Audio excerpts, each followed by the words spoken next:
नमस्कार दोस्तों, welcome to topper साइक्यू। जापान के हायाबुसा 2 के बाद अब नासा का OSIRIS REX probe asteroid Bennu से सैंपल कलेक्ट करके धरती पर लौटेगा।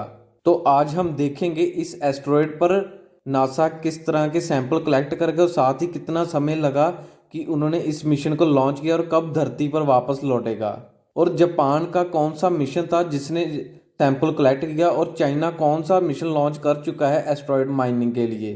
तो चलिए शुरू करते हैं। इस लेक्चर की PDF आप हमारी वेबसाइट toppercycle.com से ले सकते हैं। द हिंदू का आर्टिकल है touch and go, NASA OSIRIS REx set to collect sample from asteroid Bennu. Recently दोस्तों चाइना ने एक asteroid mining robot mission launch किया, जिसमें वह एक एस्ट्रॉयड की माइनिंग करके वहां से कुछ मिनरल्स कलेक्ट करके वापस धरती पर लौटेंगे। चाइना का यह रोबोट माइनिंग मिशन वर्ल्ड का सबसे पहला माइनिंग मिशन होगा कि एक रोबोट भेजा जाएगा एस्ट्रॉयड पर और वहां पर वह माइनिंग करके सैंपल कलेक्ट करके जब मिनरल्स भी कलेक्ट करके धरती पर लौटेगा। मगर क्या एस्ट्रॉयड्स पर कुछ मिनरल्स पाए भी जाते हैं, क्योंकि अभी तक कोई ह्यूमन या कोई लाइफ वहां तक तो नहीं पहुंची, खुद नहीं गया, मगर रोबोट्स या पिक्चर्स के थ्रू वहां पर साइंटिस्ट ने जानकारी इकट्ठी की कि वहां पर कई तरह के मिनरल्स पाए जाते हैं। तो जैसे एस्टररैंक एक वेबसाइट ने डेटाबेस कलेक्ट किया है अबाउट जितने भी एस्ट्रॉयड्स हैं उन पर और कौन कौन से मिनरल्स पाए जाते हैं। एस्टररैंक ने कुछ एस्ट्रॉयड्स का डेटा कलेक्ट किया, जैसे रियुगु। उसमें साइंटिस्ट द्वारा कहा गया कि निकल, iron, cobalt, water, nitrogen, hydrogen and ammonia जैसे मिनरल्स पाए जाते हैं। उसके बाद एक नेरस एस्ट्रॉयड है जहां पर निकल और आयरन, कोबाल्ट पाए जाते हैं। जो बेनू है जिस पर अभी नासा ने सैंपल कलेक्ट किया, वहां पर साइंटिस्ट का दावा है कि iron, hydrogen, ammonia and nitrogen पाए जाएंगे। एक दिदमस एस्ट्रॉयड है जहां पर निकल, आयरन, कोबाल्ट हैं। एंथरस एस्ट्रॉयड पर magnesium silicate, aluminium, iron silicate minerals पाए जाने की शंका है। मगर यह नासा का पहला मिशन नहीं, इससे पहले भी नासा ने काफ़ी मिशन ऐसे लॉन्च कर चुके हैं। ये ओसिरिस रेक्स एस्ट्रॉयड बेनू की स्टडी करेगा। इसे 2016 में लॉन्च किया गया। एटलीस्ट वहाँ से कम जो 60 ग्राम एक मटेरियल जंग वहाँ का सॉइल इकट्ठी करके एज ए सैंपल वह धरती पर लौटेगा।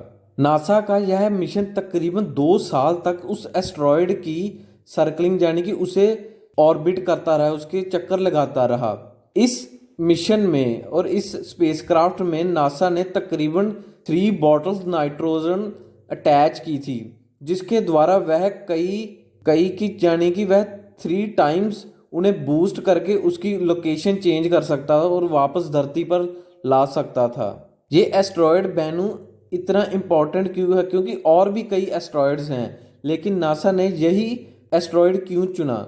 रिसेंटली अमेरिकन साइंटिस्ट ने स्टडी की कि जो बेनू एस्ट्रॉयड है एक पोटेंशियल हैजरस ऑब्जेक्ट, जिसके द्वारा और तकरीबन 2700% चांस है कि वह आने वाले समय में धरती से टकराएगा।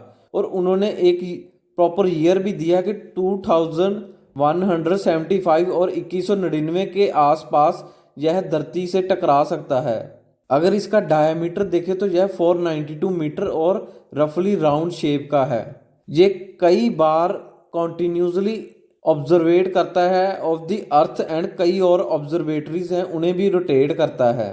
तो अगर इसका डायमीटर देखेंगे जो 1614 फीट इसकी डायमीटर यानी कि चौड़ाई है, वह अगर धरती से टकराता है तो वह काफ़ी ह्यूमन लाइफ को इम्पैक्ट कर सकता है, क्योंकि इससे काफ़ी नुकसान हो सकता है और काफ़ी डेथ्स भी हो सकती हैं। नासा का ओसिरिस रेक्स प्रोब देखे तो इसकी फुल फॉर्म है short for origin spectrals interpretation resources identification security regolith explorer. ये एक स्पेसक्राफ्ट नासा द्वारा एटलस V5 रॉकेट से लॉन्च किया गया। इसे 2016 में 2 सितंबर को लॉन्च किया गया और यह तकरीबन 2 साल बाद 2018 में एस्ट्रॉयड बेनू पर पहुंचा। अभी रिसेंटली नासा ने अनाउंस किया कि वह पहुंचने के बाद अभी उसने सैंपल कलेक्ट कर लिया है और 2023 तक वह धरती पर वापस लौट आएगा। क्या ऐसा पॉसिबल है कि एक एस्ट्रॉयड धरती से टकराने से जो वाइप आउट है लाइफ की वह कर सकता है? साइंटिस्ट का कहना है कि ऐसा पॉसिबल है। अगर कोई अगर कोई बड़ा सा एस्ट्रॉयड धरती से टकराता है तो उससे large amount of dust raise होगी, जिससे वह सनलाइट को ब्लॉक करेगा और उसके कारण ह्यूमन लाइफ पर काफ़ी इम्पैक्ट पड़ेगा। और एस्ट्रॉयड के धरती से टकराने से जो काइनेटिक एनर्जी है दोनों के बीच में वह रिलीज हो सकती है, उससे भी धरती को काफ़ी इम्पैक्ट पड़ेगा। मगर नासा के इस मिशन से पहले जापान ने एक हायाबुसा 1 और हायाबुसा 2 मिशन भी लॉन्च करे थे। हायाबुसा 1 जो कि 2010 में सैंपल कलेक्ट करके धरती पर लौट आया था और बाद में 3 दिसंबर 2014 को जापान ने हायाबुसा 2 मिशन लॉन्च किया। इसका भी मेन वही काम था कि सैंपल कलेक्ट करके धरती पर लौटना। हायाबुसा 2 ने एस्ट्रॉयड 162173 रियुगु पर 27 जून 2018 को लैंड किया। यह तकरीबन 1.5 साल तक उस एस्ट्रॉयड की स्टडी करेगा और साथ ही वह सैंपल कलेक्ट करेगा और 2019 में वह वहां से सैंपल कलेक्ट करके रवाना हो चुका है धरती की तरफ। और इसी साल 6 दिसंबर 2020 को जापान की स्पेस एजेंसी ने कहा कि वह धरती पर लैंड होगा। एस्ट्रॉयड माइनिंग की इस स्पीड को देखकर यूके ने भी अपना first asteroid mining mission plan किया कि वह 2021 में लॉन्च करेंगे। मगर अभी तक इंडिया का कोई भी ऐसा प्लान नहीं है कि वह एस्ट्रॉयड की माइनिंग करेंगे, मगर वह नेक्स्ट ईयर प्रॉब्ली या उससे नेक्स्ट ईयर एक गगनयान मिशन लॉन्च करेंगे। So for the time being ये है। एंड इस वीडियो का चैनल को सब्सक्राइब और लाइक करना मत भूलिएगा। धन्यवाद।